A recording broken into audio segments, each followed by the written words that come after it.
Bom dia, caros irmãos da Igreja Batista Central de Porto Alegre. Hoje vou trazer a mensagem, a pedido do pastor Tiago, falando a respeito da Reforma Protestante. Dia 31 de outubro, nós comemoramos então os 503 anos da Reforma Protestante e eu quero trazer uma reflexão então a respeito desse movimento com o título Lutero e a redescoberta do Deus vivo. Por que esse tema dessa maneira?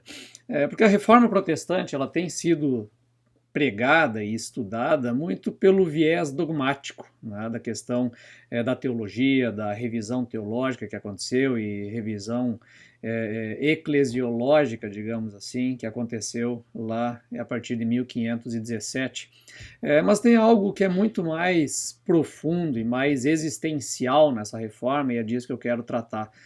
Que é mais do que uma questão dogmática, mais do que uma revisão da teologia da igreja, ela foi uma redescoberta do Deus vivo, né? E é disso que eu quero tratar então agora. O primeiro ponto, a primeira questão que eu gostaria de colocar é a gente entender o que era a Idade Média. Então eu estou chamando aqui a Idade Média sedentos de Deus. Então, quais são alguns backgrounds aí que antecedem a experiência de Lutero, né, que vai ser o centro da minha reflexão? A Europa ela viveu ali no século XIV, lá entre 1347 e 1353, a peste negra, que foi uma peste medonha que matou 1/3 da população europeia, né? Então era um período muito tenso, muito difícil da Idade Média, justamente pelo crescimento das cidades e a falta de higiene dessas cidades nesse período do final da Idade Média. Então acabou levando, né, a uma série de mortes assim espetaculares, né? Então imagina 1/3 da população da Europa morrer de uma peste. E a partir dali, essas pestes também eram frequentes, né? Não foi apenas essa, mas era muito frequente. Então existia muito medo da morte durante a Idade Média, e inclusive uma falta de sentido na vida, né? Então as pessoas então não estavam vendo muito sentido em tudo que viviam, um medo pavoroso da morte, e mais do que isso, né? Depois da morte, um medo pavoroso do julgamento divino. Quer dizer, além de eu ter uma vida miserável, eu ainda vou, depois da morte, ser julgado por Deus e aí vou pagar os meus pecados e tal. Então, existia todo um sistema de crenças baseado, né, nessa visão bastante negativa, tanto da vida como da morte, ou depois da morte. Isso refletia muito na prática de fé dos medievais, né? Existiam muitas pessoas que se dedicavam a penitências, né? Penitências extremas, você mortificar a carne para de alguma maneira receber a bênção divina, os flagelantes, que eram pessoas que saíam viajando pelo mundo afora, se batendo e clamando pela misericórdia divina, a própria construção de catedrais na Idade Média, que é um feito arquitetônico fantástico, né? Ela também estava ligado a isso, quer dizer, as pessoas que tinham posses, elas faziam ofertas a Deus, e a oferta às vezes era a construção de uma catedral magnífica, né? Então os milionários locais de cada cidade construíam lá as imensas catedrais em oferta a Deus e buscando muito esse favor divino, o perdão dos pecados e tudo que envolve nessa relação com Deus. Isso, de certa maneira, tem a ver também com uma teologia medieval que existia até então, né? Então, predominava nessa época a escolástica, que era a base de discussão teológica e pensamento dos monges nas universidades, né? Universidade aqui no contexto medieval é justamente onde surgiu esse local de debate dos saberes, mas era um elemento essencialmente cristão e essencialmente ligado à igreja, né? Mais tarde só é que ela vai se desvincular da igreja, mas a universidade nasce no coração da igreja. Então era basicamente um local de discussão dos monges, né? E existia então um casamento muito forte entre a teologia cristã e a filosofia grega, quer dizer, muito era explicado na teologia pelo viés da filosofia, né? Então Deus mesmo ele era explicado no mundo também, né? Então, por meio, por exemplo, das provas cosmológicas de Deus, né? Um exemplo disso são as provas de Tomás de Aquino da existência de Deus, Deus como a causa primeira, né? O motor original de todas as coisas e que deu origem então ao mundo e tudo mais. Quer dizer, existia uma série de pensamentos, né, e de estrutura lógica explicando a própria fé cristã e a própria Bíblia. Né? Alguns erroneamente classificam a Idade Média como a Idade das Trevas, do saber e tal, mas isso é uma má fama imposta pelos iluministas que vieram depois, que diziam, nós somos os iluminados, e a Idade Média era a idade sem razão, sem raciocínio, e ao contrário, né? A Idade Média foi justamente marcada por um excesso de racionalidade, né? Uma racionalidade extrema, né? E uma discussão teológica muito profunda e filosófica muito profunda. Né? Se você pegar os textos dos escolásticos medievais, olha, é difícil entender da dificuldade do material, né? Porque ele é realmente muito profundo. Então, quer dizer, nesse sentido, então, os atributos, né, como a justiça de Deus e a graça de Deus, também eram explicados dentro dessa lógica, dentro desse grande sistema de lógica. Né? E aí vem a questão da própria salvação dentro desse modelo escolástico. Né? Como a pessoa é salva? Como ela acaba se tornando, então, alguém aceita por Deus e salva por Deus? Né? Dentro dessa ideia, né, profundamente cristã de toda a Europa medieval. Né, a gente também, né, outro julgamento, né, as pessoas eram de muita frieza nessa época medieval, não, muito pelo contrário. Eles não tinham frieza espiritual nenhuma, eles eram sedentos de Deus, eles tinham um desejo por Deus muito grande. E é por isso essa angústia toda também, né? Então eles viviam cercados pela morte, pelo medo da morte, pelo medo do julgamento divino, debaixo de uma racionalidade profunda, extrema, aliás, né, uma extrema racionalidade da fé. E aí, então, a busca de Deus era por meio dessa racionalidade. Então, apenas para tomar um exemplo, né, existiam várias tentativas de explicar a salvação dentro desse modelo escolástico. Existia um debate muito grande. Mas uma delas, e a principal, que era a maneira como as pessoas, no final das contas, se comportavam, era aquela baseada lá em Levítico, capítulo 20, versículo 7, que eu vou fazer a leitura agora. Portanto, consagrem-se e sejam santos, pois eu sou o Senhor, seu Deus. Ou seja, sejam santos, porque eu sou santo. Essa é a base da salvação. Quer dizer, para eu ser salvo, eu devo ser santo, eu devo me aproximar de Deus com santidade. Né? Por quê? Porque o reconhecimento entre dois seres, ele só pode acontecer entre semelhantes. Os dois têm que ser santos. Né? Então, se Deus é santo, para que ele me reconheça, eu devo ser santo. Né? Então esse é o pensamento que chegou, olha, eu só posso chegar à presença de Deus sendo santo, porque se Deus é santo, ele não permite a presença de nenhum pecado, então eu devo chegar lá em santidade. Né? Então, de certa maneira, esse é um pouco do caminho do que se imagina. Claro, o medieval sabe, é impossível o homem ser santo. Então, qual é o princípio que se opera em termos de salvação? Deus, ele concede graça ao homem se este homem demonstrar alguns requisitos mínimos de busca de achegar-se a Deus. Então este homem busca a santidade, embora ele não consiga, mas Deus tem um pacto com esse homem. Olha, eu te concedo então a salvação se você demonstrar, né, esse mínimo, né, de requisitos para chegar até Deus. Né? Então, na verdade, todo o processo da ideia de ser justo perante Deus, ele era baseado num tornar-se justo, tornar-se santo para ser aceito por Deus. Olha, de certa maneira, a gente continua operando e pensando muito dessa maneira. Né? A gente continua, de certa maneira, pensando assim, a graça ela é boa demais para ser verdade, eu tenho que ser santo para chegar na presença de Deus. Né? Quantas vezes a gente tem vergonha de, em algum momento, vou orar e eu não tenho coragem de orar porque eu pequei, porque eu fiz tal coisa, eu tenho que primeiro pedir perdão e tal. Então a gente sente assim que, de fato, para eu chegar a Deus, né, eu preciso me tornar justo e me tornar santo, senão eu não posso ser aceito por Deus. Né? E então, no final das contas, na prática, né, o que significa a salvação?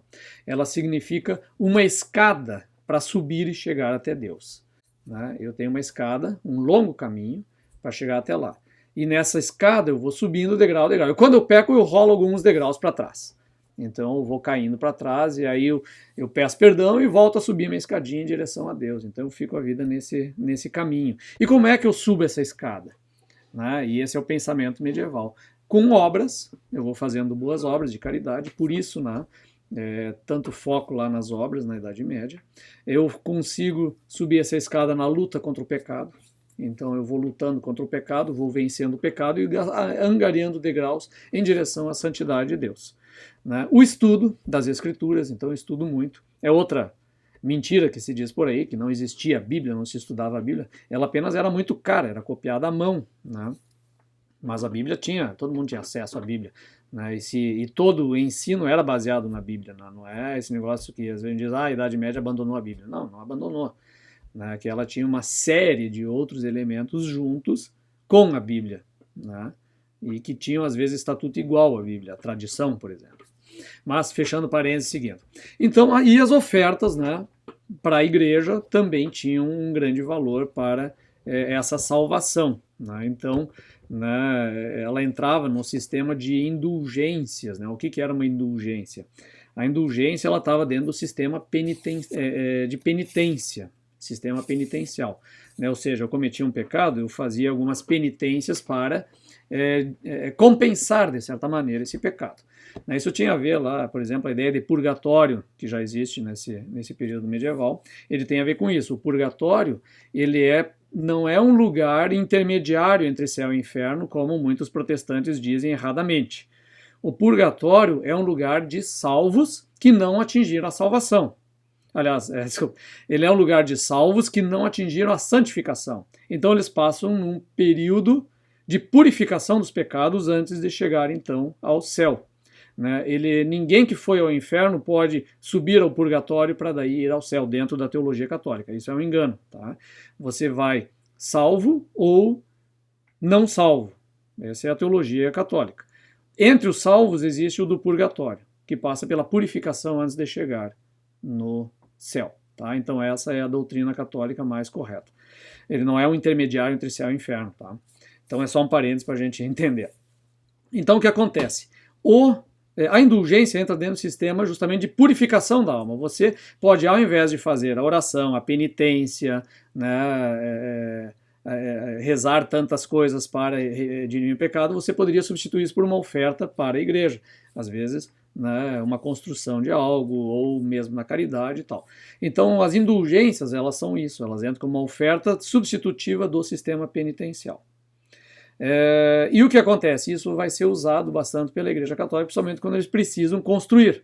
Então, por exemplo, na época de Lutero, estavam construindo lá o que hoje é, né, a Catedral de São Pedro, lá em Roma.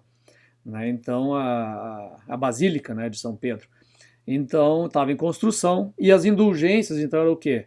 O sistema penitencial, você substituía a penitência que ia fazer por uma oferta para essa construção. Então, só para a gente entender qual é o contexto que existia essas indulgências lá na Alemanha do Lutero.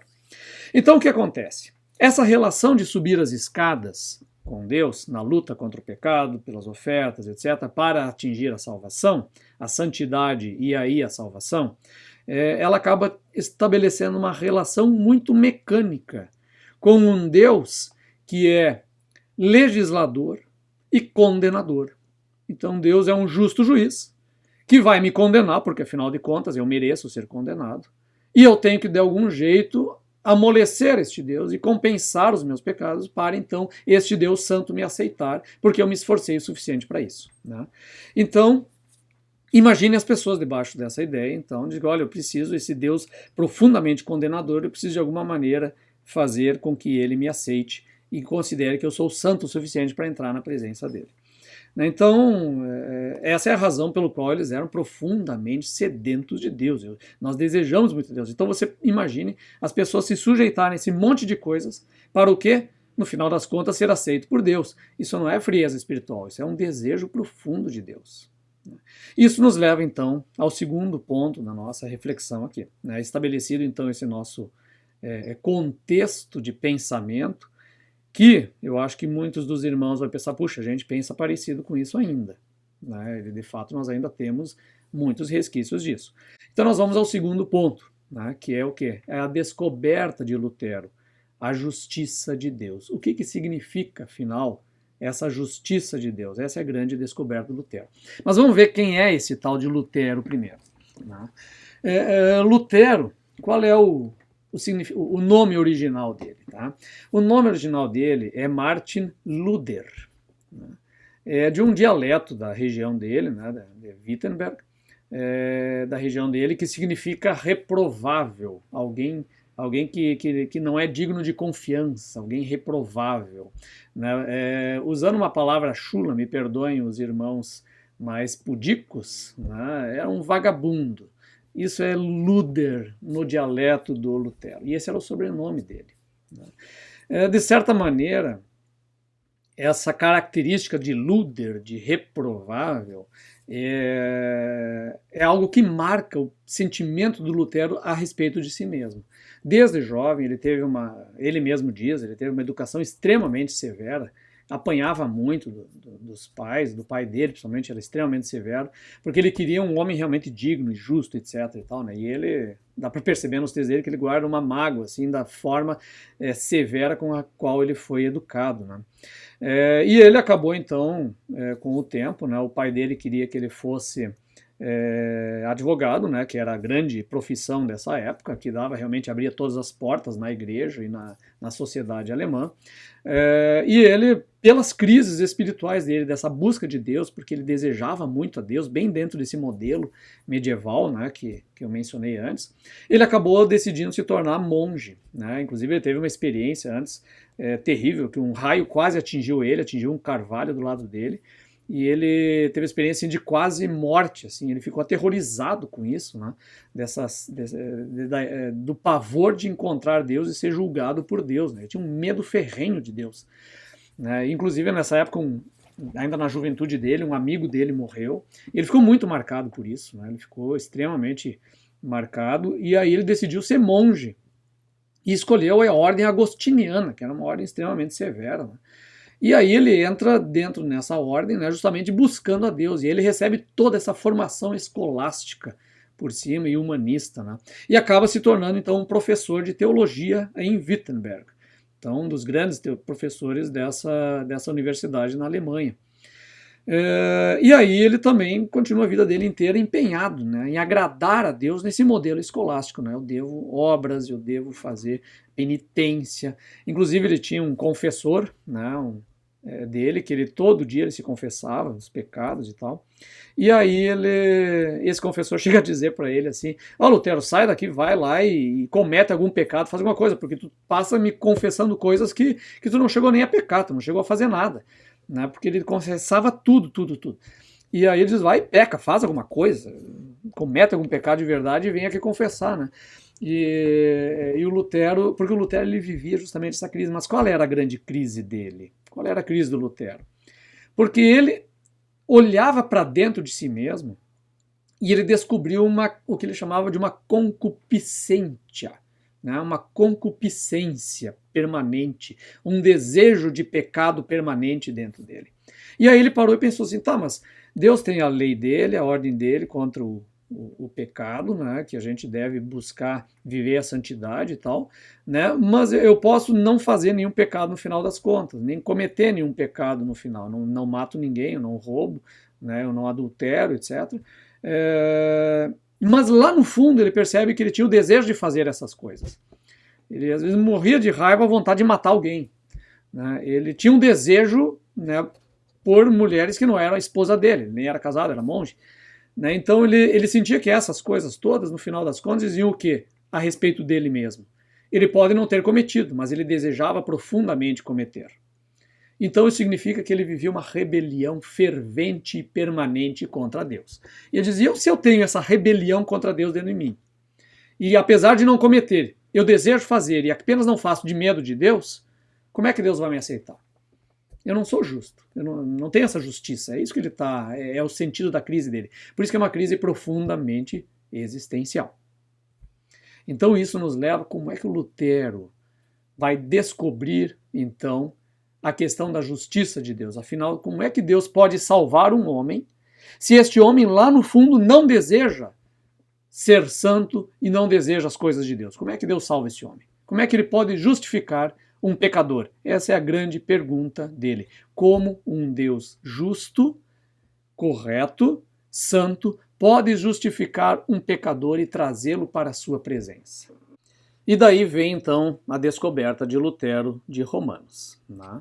Não que ele nunca tenha estudado Romanos, claro que eles estudaram, mas assim como Agostinho aconteceu com ele, né, na leitura de Romanos, ele descobriu o Deus vivo na leitura de Romanos.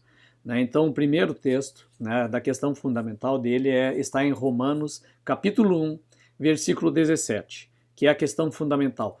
A justiça, a tal da justiça de Deus, como ela opera? Como é que ela funciona? Como é que Deus, afinal, opera essa justiça em uma pessoa? Como é que Deus é justo? Como é que isso funciona? Então vamos ver o que diz lá. As boas novas, ou seja, o Evangelho, né, revelam como Deus nos declara justos diante dele, o que, do começo ao fim, é algo que se dá pela fé. Como dizem as Escrituras, o justo viverá pela fé. Então, a primeira questão. Né? O que ele está descobrindo aqui a partir desse versículo? É que Deus declara o homem justo diante dele. O homem não é justo, mas Deus o declara justo. A explicação que ele descobre aqui da justiça não é uma explicação, digamos assim, ontológica, de um homem que vai se tornar santo e vai ser santo para então ser considerado salvo por Deus. Ela é uma justificação forense, ela é do campo jurídico, que aliás, né, ele tinha estudado para ser advogado antes. Ela é jurídico, ela é forense, Deus apenas declara o homem justo. Né? E isso, como é que o homem se apodera dessa justiça? Apenas pela fé. Ele não fez nada. É o que o texto diz. O homem não fez nada, ele apenas, né, aceitou que Deus o declarou justo. Ele é declarado justo. Este homem, ele é ao mesmo tempo, né, nessa justiça dele, por isso que é tão importante para Lutero essa questão, ele é ao mesmo tempo santo e pecador.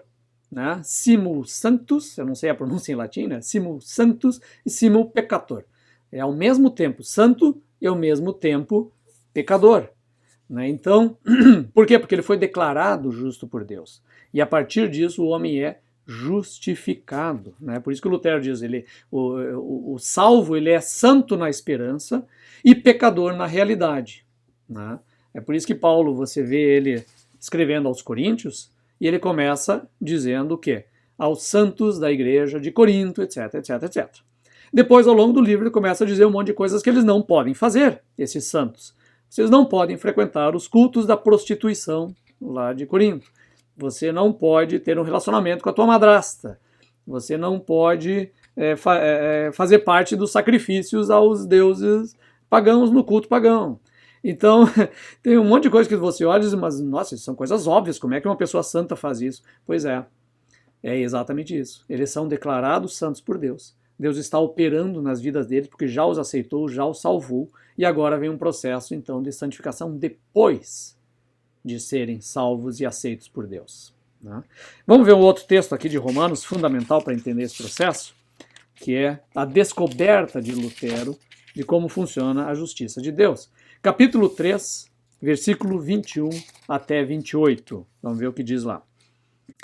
Agora, porém, conforme prometido na lei de Moisés e nos profetas, Deus nos mostrou como somos declarados justos diante dele, sem as exigências da lei. Ou seja, fomos declarados sem ter que fazer nada antes. Somos declarados justos diante de Deus por meio da fé em Jesus Cristo, e isso se aplica a todos os que creem, sem nenhuma distinção. Quem creu, não interessa o que ele é, como é, o que fez, é salvo, é considerado justo por Deus. Pois todos pecaram e não alcançam o padrão da glória de Deus. Ninguém pode chegar nesse padrão. Mas ele, em sua graça, nos declara justos por meio de Cristo Jesus, que nos resgatou do castigo por nossos pecados.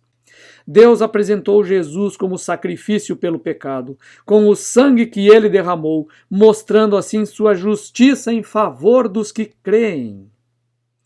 No passado ele se conteve e não castigou os pecados antes cometidos, pois planejava revelar sua justiça no tempo presente. Com isso, Deus se mostrou justo, condenando o pecado, e justificador, declarando justo o pecador que crê em Jesus. O que acontece aqui? Né? O que está dizendo sobre a forma como Deus estabelece essa justiça?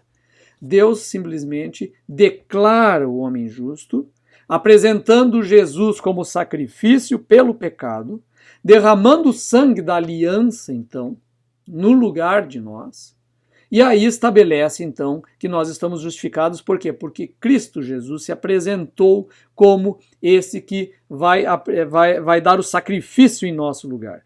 E aí sim ele faz o quê? Justiça em favor de nós. A justiça de Deus, Deus ser justo, é Deus estar de acordo com a sua própria misericórdia.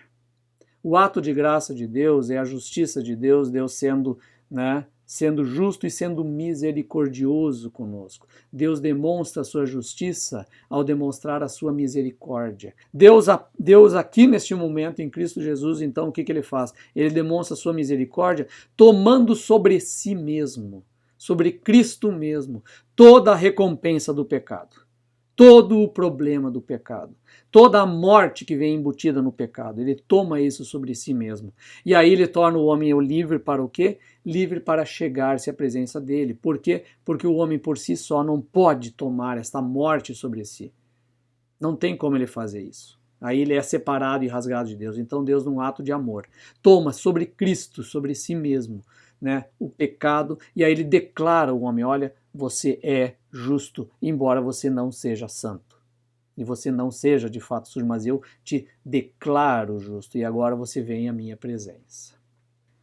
E a partir disso, então, vem a resposta do homem.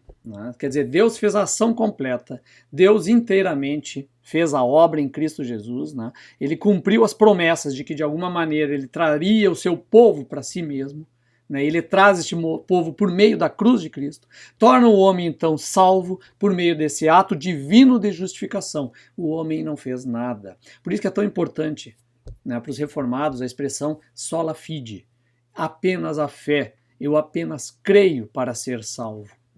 E aí alguém vai dizer assim: mas então é só eu acreditar nisso que eu estou salvo. É que crer, essa fé em Lutero, esse crer em Lutero, ele significa o quê? Significa ceder a Deus. Você cede a Deus. Você é possuído por Cristo. Você agarra-se a Deus como uma questão fundamental e última da sua existência. Quer dizer, eu quero isso e eu não quero mais nada. Isso é tudo o que eu posso ter. É este Deus que, inclusive, morreu por mim, que no meu lugar ele chegou a morrer e assumir esta dívida que eu tenho em função do pecado. E este mesmo Deus, então, eu quero ele, eu quero ser possuído por ele. É por isso que o ceder, ele chama, o Lutero, é muito interessante, ele chama então a fé cristã de excêntrica, porque ela é o contrário do egocêntrico. O egocêntrico é o que tem o ego no centro.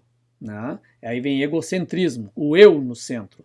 Em Cristo nós somos o quê? Excêntricos, é fora de centro. A nossa fé nos tira do centro, e coloca Cristo no centro. Então ela é excêntrica, porque eu saio do centro, e ela é cristocêntrica, porque coloca Cristo no centro. Isso é fé. Essa é a fé. Então ceder a Deus, aceitar que Ele fez tudo e eu não fiz nada. E a partir disso, então, essa cruz de Cristo, ela aboliu aquela ideia da escada. Não tem mais uma escada. A partir daqui, não é o homem que sobe até Deus, mas é Deus quem vem ao homem. Esse é o fundamental. A revelação é o quê? É que Deus invadiu a história do homem. Agora, o que acontece? Nós imitamos a Cristo na realidade cotidiana da nossa existência, porque Ele veio para a nossa experiência, Ele veio para a nossa horizontalidade. Eu olho para Cristo e quero viver como Cristo, e quero imitar a Cristo, porque agora eu posso ver em um homem de carne e sangue, como se vê na dimensão do reino e do Espírito de Deus. É nele que eu miro, é ele que eu imito. E aí então nós temos o quê?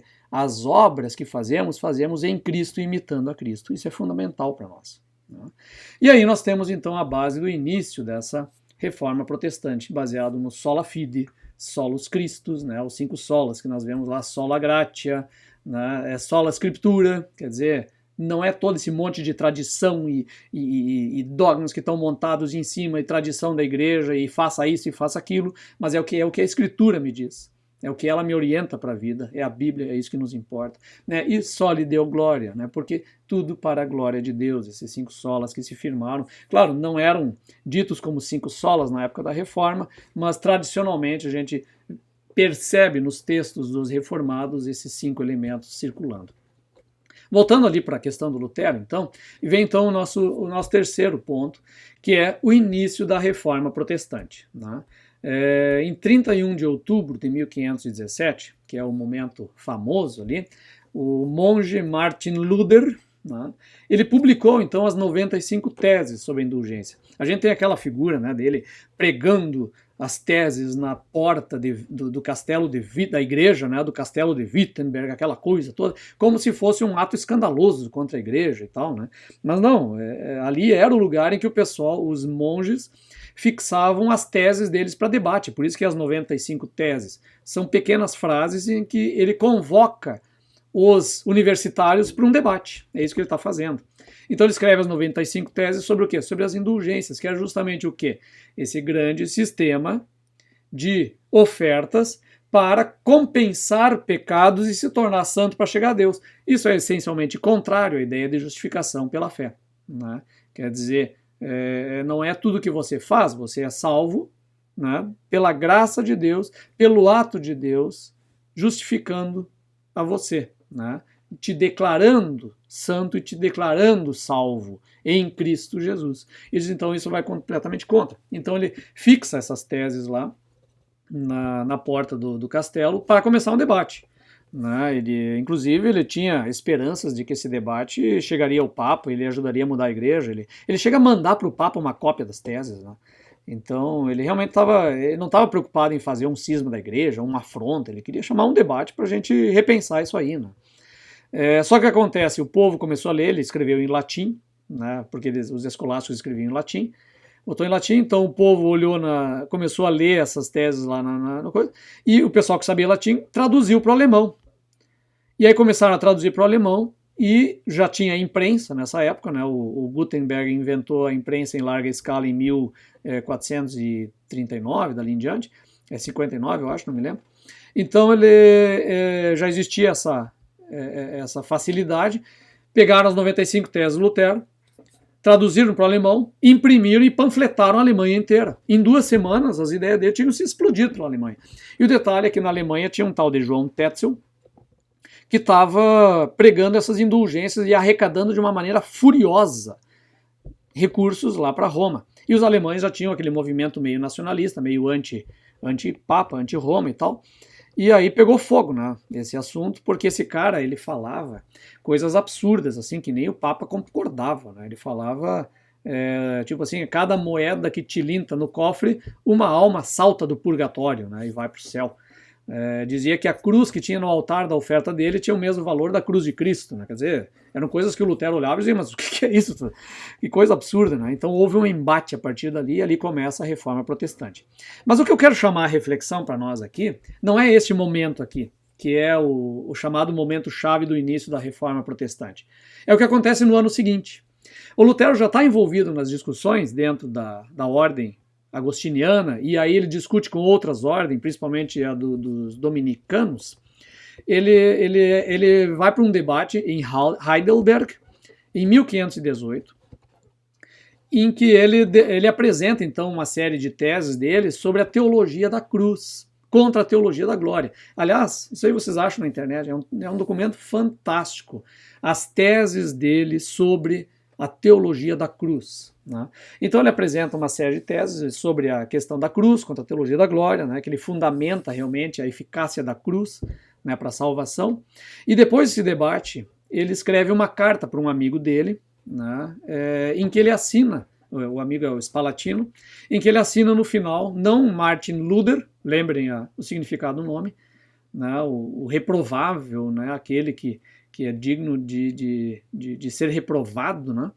e ele assina como Martinus Eleutérius. Eleutérius, em grego, ou latim, na verdade latim, significa liberto. E aí nascia então o Martin Luther, ou Lutero, o liberto pela cruz de Cristo. Então, este homem que foi liberto pela cruz de Cristo, liberto de uma vida de autocomiseração, de uma vida de que eu sou um desgraçado, de uma vida de que eu não vou ser aceito por Deus, é uma vida de alguém que se sabe pecador, mas não sabe o que fazer com isso. Ele tem a própria natureza dele transformada. Eu fui liberto dessa opressão do pecado, eu fui liberto da vida de pecado e agora estou livre por Deus para buscar e para viver uma santidade passo a passo com esse Cristo que vai me guiar agora a me tornar a imagem e semelhança dele. Mas eu fui salvo fundamentalmente pela obra dele. Não há obra nenhuma que eu possa fazer para ser aceito por Deus. Eu faço essas obras agora por amor e guiado pelo Espírito Santo, mas eu já fui salvo.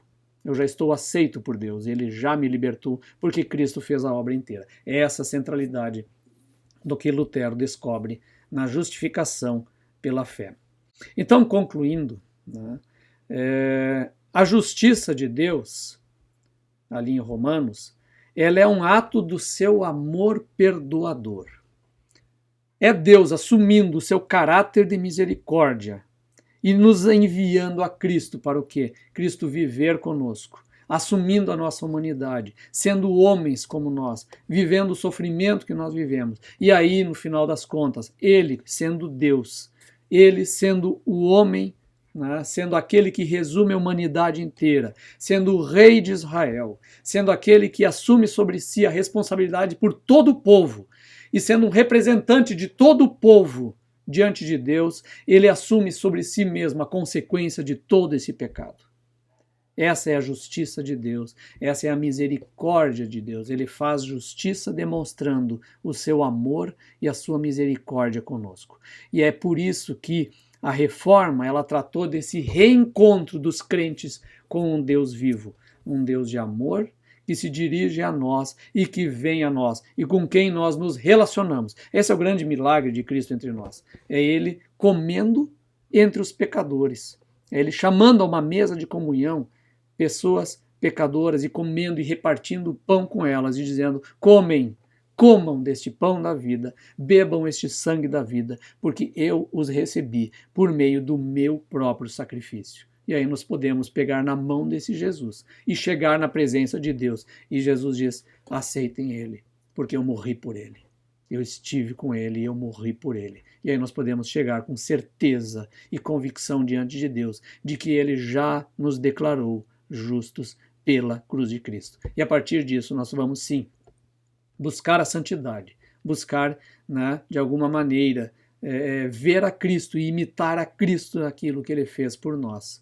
Entendendo então que a vida de santidade ela é a busca depois que já estamos salvos. Essa é a nossa grande busca, a nossa grande meta a partir de agora, neste andar com este Deus santo, que é um Deus de amor e um amor perdoador.